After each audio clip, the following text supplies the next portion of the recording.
Résolution de situations de la vie courante à l'aide d'un système de deux équations du premier degré à deux inconnus.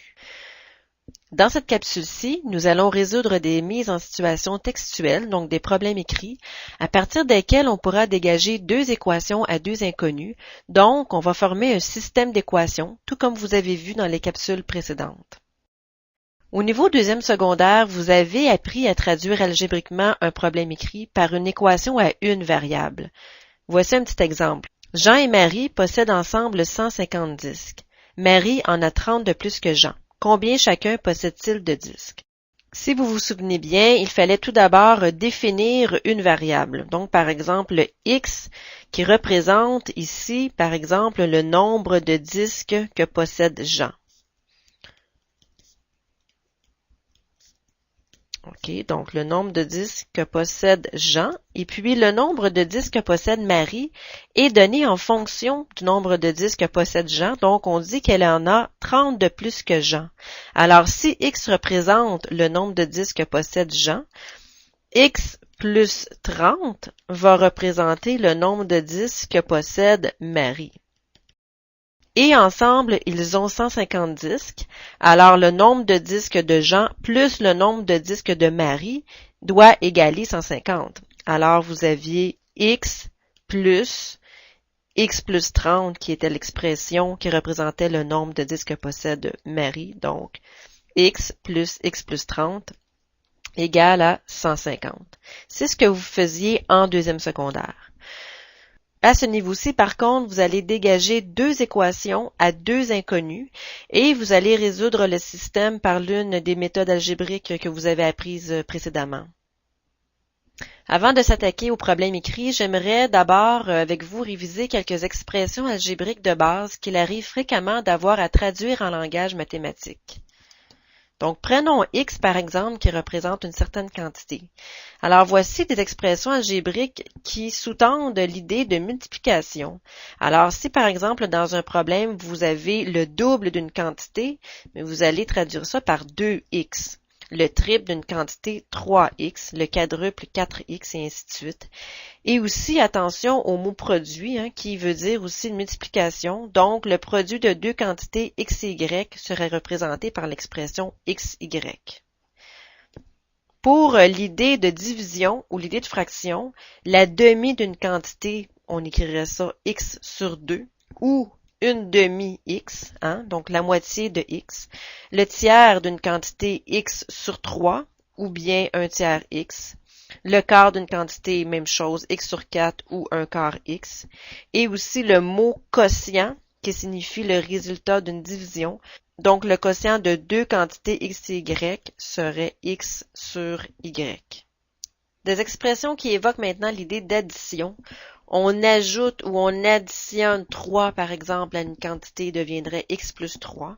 On augmente une quantité de 5, donc ça deviendrait x plus 5. Une quantité augmentée de 8, donc augmentée de quelque chose, x plus 8. 10 de plus qu'une quantité, x plus 10. La somme, le mot somme évoque aussi l'idée d'addition de deux quantités x et y, x plus y. Pour la soustraction, on enlève ou on retranche 6 à une quantité, donc enlever, retrancher, ça deviendrait x moins 6. On soustrait 4 d'une quantité, attention avec ça, ça serait pas 4 moins x, mais bien x moins 4. On soustrait 4 de une quantité, donc d'une quantité. On prend la quantité et on lui enlève 4. Alors, x moins 4. Un nombre diminué ou retranché de 3. Donc, un nombre diminué ou retranché de 3. Donc, x moins 3, c'est comme si on enlevait 3 à une quantité. 4 de moins qu'une quantité, x moins 4, donc 4 de moins que x, x moins 4. La différence entre x et y, donc x moins y ou y moins x selon la situation. Une quantité x est inférieure de 10 à une quantité y. Alors pensez-y, une quantité x est inférieure de 10, donc elle est plus petite que y, de 10. Donc, si on prend y et on lui enlève 10, ceci devient équivalent à x. Ou bien, x plus 10 donne Y. Alors, ceci serait deux équations équivalentes pour représenter la même expression. Maintenant, nous allons faire un petit exercice qui va nous aider à traduire une situation par une équation à deux variables. Alors, numéro 1, x et y ont une somme de 30. Ça, c'est assez facile. Donc, une somme évoque l'idée d'addition. Alors, x plus y ont une somme de 30. X plus y égale 30. Numéro 2, un nombre x diminué de 2 est égal à la moitié de y. Alors, un nombre x diminué de 2, alors x est diminué de 2, donc x moins 2 est égal, alors ça c'est écrit, alors on l'écrit nous aussi, est égal à la moitié de y sur 2. On enlève 6 aux 3/4 d'un nombre x et ceci est équivalent au triple d'une quantité y. Alors, on enlève 6 aux 3/4 d'un nombre x. Ça va ensemble, 3/4 d'un nombre x. 3/4 d'un nombre x. On enlève 6 à ça. Donc, 3/4 x moins 6. Et ceci est équivalent, donc lorsqu'on dit que ceci est équivalent, on pose l'égalité ici, au triple d'une quantité y. Donc, le triple de y, 3y. Le prix X d'un spectacle est inférieur de 5 $ au prix Y d'un autre spectacle. Alors, le prix X d'un spectacle est plus petit que le prix Y, n'est-ce pas? Donc, vous pouvez dire que si l'on prend le prix Y et qu'on enlève 5 $, on va retrouver le prix X. On peut y aller comme ça. Ou on peut dire que à partir du prix X, si on ajoute 5 $, on va retrouver le prix Y. Numéro 5, j'ai X $ et mon ami en a Y $. Si je lui donne 7 $, nous aurons la même quantité d'argent. Donc, lorsqu'on dit nous aurons la même quantité d'argent, c'est-à-dire qu'il va y avoir deux expressions qui seront égales. Si j'ai X $ et je lui donne 7 $, bien moi j'aurai X moins 7. J'aurai 7 $ de moins dans mes poches. Alors, X moins 7, et ceci sera équivalent à Y, mais Y plus 7. Parce que si moi je donne 7 $ à mon ami, ben mon ami aura maintenant Y plus 7 $. Et moi j'aurai X moins 7 $. Et ces deux quantités-là seront égales. Je vais vous donner un truc lorsque vous écrivez des équations algébriques. Ce qui est très important, c'est d'écrire par petits bouts. OK? Donc, lorsque vous lisez votre phrase, par exemple, ici, les 3/4 d'un nombre x. Bon, mais ce bout de phrase-là, ici, là, vous pouvez écrire au-dessus 3/4 x. Vous savez déjà que ce bout de phrase-là est représenté par 3/4 x. Le bout de phrase, le triple d'une quantité y, c'est 3y. Donc ça, c'est déjà connu. Vous pouvez écrire au-dessus la représentation algébrique. Et ensuite, mais vous essayez de compléter le casse-tête, hein, c'est-à-dire que vous essayez de placer vos expressions ensemble. OK? Donc, on enlève 6. Ben ça, vous savez qu'il va y avoir une soustraction de 6 à quelque part. Et l'expression est équivalente. Vous savez qu'il y a une égalité. Ensuite, il vous reste juste à structurer la phrase, donc à placer les bouts de votre casse-tête dans le bon ordre. N'essayez pas de placer tout ça d'un coup. Faites vos petits bouts et ensuite placez votre équation. Pour l'exemple 5, c'est la même chose. Donc, nous aurons la même quantité d'argent. Alors, ceci, vous pouvez dès le départ poser votre égalité. Vous savez qu'il va y avoir deux expressions égales ici. À cause de ce bout de phrase-là, la même quantité d'argent représente une égalité. Vous voyez, donc, j'ai pas nécessairement commencé par écrire à gauche. J'ai commencé par placer l'égalité et ensuite j'ai complété le membre de gauche et le membre de droite. Donc, x moins 7 pour ma quantité d'argent et y plus 7 pour la quantité d'argent de mon ami. Donc, n'essayez pas d'y aller d'un coup. Faites comme un casse-tête, placez ce que vous savez et complétez par la suite et ça va bien aller. Passons maintenant aux situations de la vie courante. Dans les prochains exemples, nous n'allons pas résoudre les situations au complet, nous allons seulement nous attarder à former les deux équations à deux inconnus. Cependant, en exercice, vous pouvez les résoudre et j'ai placé un solutionnaire à la fin du vidéo de la partie 2 pour que vous puissiez vérifier vos réponses. Exemple 1. À la librairie Golade, on a émis 2 spéciaux cette semaine. Les romans La vie devant soi à 12,50 et Don Quichotte à 16,25. Si l'on a vendu un total de 14 romans et encaissé 205 $, combien d'exemplaires de chacun des 2 livres a-t-on vendu? La première étape, c'est toujours de définir nos 2 variables. Pour ce faire, concentrez-vous sur la question, donc allez voir tout d'abord qu'est-ce qu'on cherche. Alors la réponse à qu'est-ce qu'on cherche, elle est souvent dans la question, qui est souvent aussi à la fin du texte. Ici, c'est combien d'exemplaires de chacun des 2 livres a-t-on vendu? On cherche le nombre d'exemplaires de chacun des 2 livres. Alors, c'est ce qu'on cherche, ce sera donc nos 2 variables. On va poser par exemple le X, qui est le nombre d'exemplaires du roman La vie devant soi. Alors, je vais abréger ici de La vie devant soi. OK.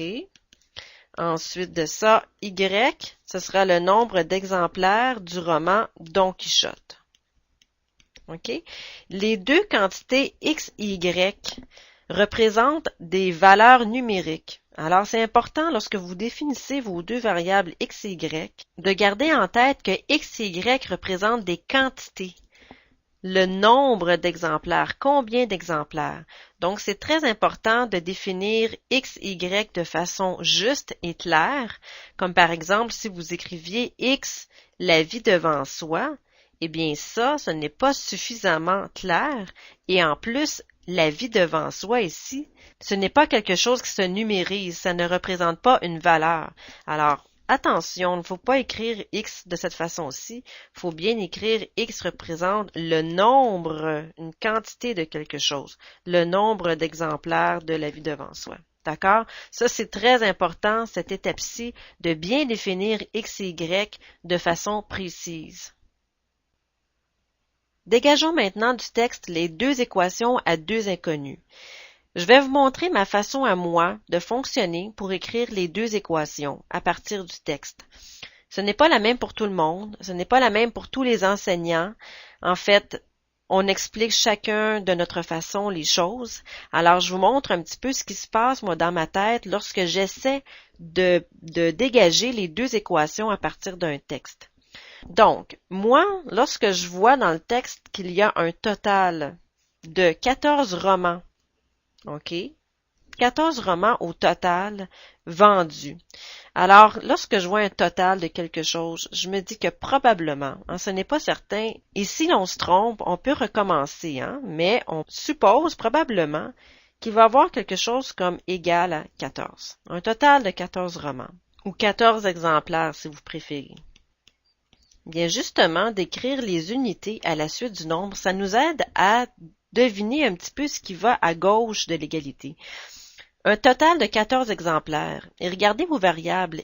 X représente le nombre d'exemplaires de La vie devant soi et Y représente le nombre d'exemplaires de Don Quichotte.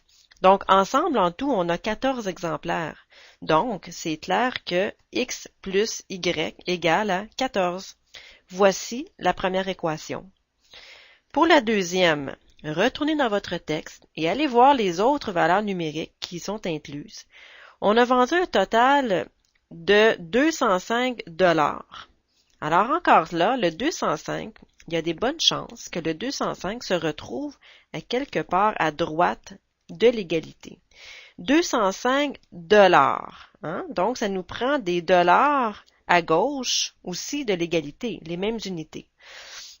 Donc, chaque roman La vie devant soi coûte 12,50 et chaque roman Don Quichotte coûte 16,25. On a vendu X exemplaires de La vie devant soi à 12,50 chacun et Y exemplaires de Don Quichotte à 16,25 chacun. Donc, on peut dire que 12,50 fois le nombre d'exemplaires représente finalement le nombre de dollars amassés pour La vie devant soi, plus 16,25 fois le nombre d'exemplaires de Don Quichotte. Donc, chaque exemplaire de Don Quichotte coûte 16,25. Alors, ceci représente le nombre de dollars pour Don Quichotte. Et en tout, on a 205 $. Donc, la deuxième équation, elle est écrite.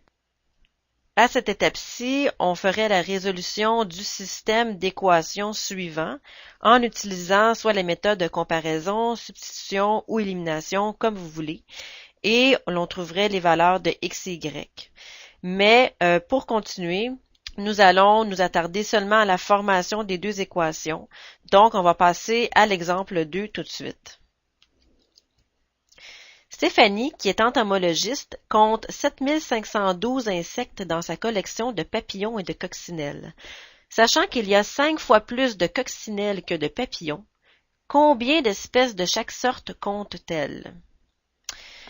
Première étape, c'est toujours de déterminer nos deux variables. Donc, pour ce faire, comme d'habitude, nous allons rechercher quelle est la question finalement. Qu'est-ce qu'on cherche? On cherche combien d'espèces de chaque sorte compte-t-elle? Donc, nous allons définir nos variables selon ce que l'on cherche. On cherche combien d'espèces de chaque sorte compte-t-elle? Donc, on va définir x comme étant quoi? Le nombre, très important, le nombre de papillons. OK. Et y, le nombre de coccinelles. OK. Ensuite, nous devons former nos deux équations. Nous regardons les valeurs numériques dans le texte. 7512 insectes dans sa collection de papillons et de coccinelles. Donc, on voit que 7512 est un total, est la somme du nombre de papillons et du nombre de coccinelles. Donc, qu'est-ce qui est égal à 7512? C'est x plus y. Donc, en tout, 7512 insectes, le nombre de papillons plus le nombre de coccinelles donne 7512. Ceci est notre première équation. La deuxième équation, qu'est-ce qu'on nous dit? Donc, on retourne dans le texte, on relit encore une fois. Il y a 5 fois plus de coccinelles que de papillons. Ah bien, il y a 5 fois plus de coccinelles que de papillons. Comment on pourrait exprimer cette phrase-là avec nos variables x et y? 5 fois plus de coccinelles que de papillons. Donc, 5 fois le nombre de papillons est égal au nombre de coccinelles. Parce qu'il y a plus de coccinelles. Vous savez qu'il y a plus de coccinelles. Donc, 5 fois le nombre de papillons égale au nombre de coccinelles. Voici la deuxième équation. Voici donc les deux équations que l'on recherchait. Passons maintenant à l'exemple 3. Si vous vous sentez prêt, vous pouvez le faire seul dès maintenant en arrêtant la vidéo et en regardant la solution par la suite. Sinon, bien, continuez à suivre avec moi. Nous allons le faire ensemble. Au bout d'une année d'économie, Mathieu compte 32 $ en pièces de 10 cents et de 25 cents. S'il a compté 155 pièces en tout, combien de pièces de 25 cents avait-il? Donc, nos variables toujours, qu'est-ce qu'on cherche? Combien de pièces de 25 cents avait-il? On cherche le nombre de pièces de 25 cents.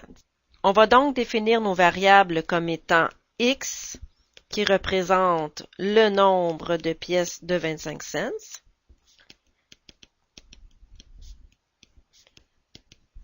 et y, qui représente le nombre de pièces de 10 cents.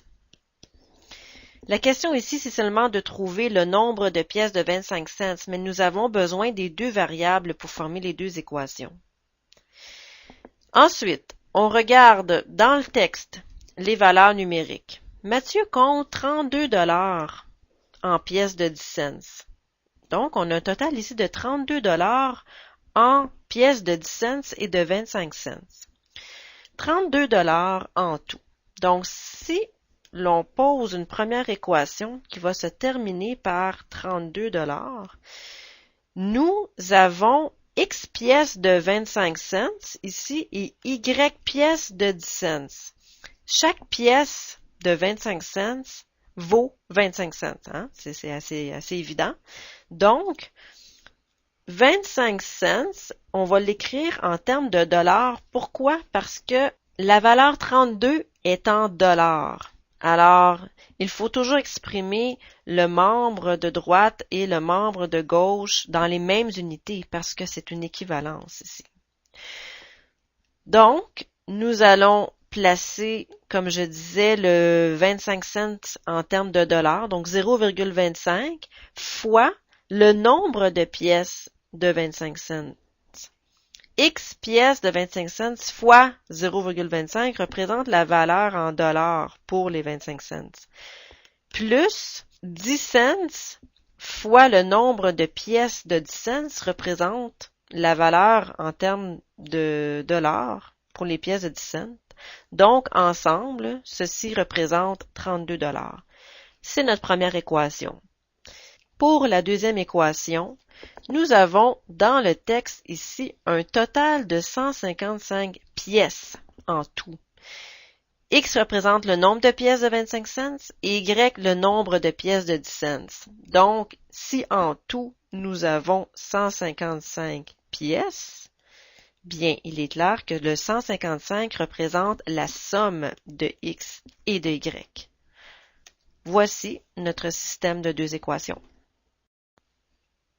Exemple 4. Je vous laisse essayer l'exemple 4 par vous-même. Mettez la vidéo à pause et tentez de former les deux équations à deux inconnus. Nous revenons ensuite avec la solution. Voici la solution. X représente le nombre de billets de 10 $ et Y représente le nombre de billets de 20 $. Il y a en tout 42 billets, alors X plus Y égale 42. Et une somme de 570 $. Donc, chaque billet de 10 $ vaut 10 $, donc 10 fois X plus 20 fois Y égale à 570.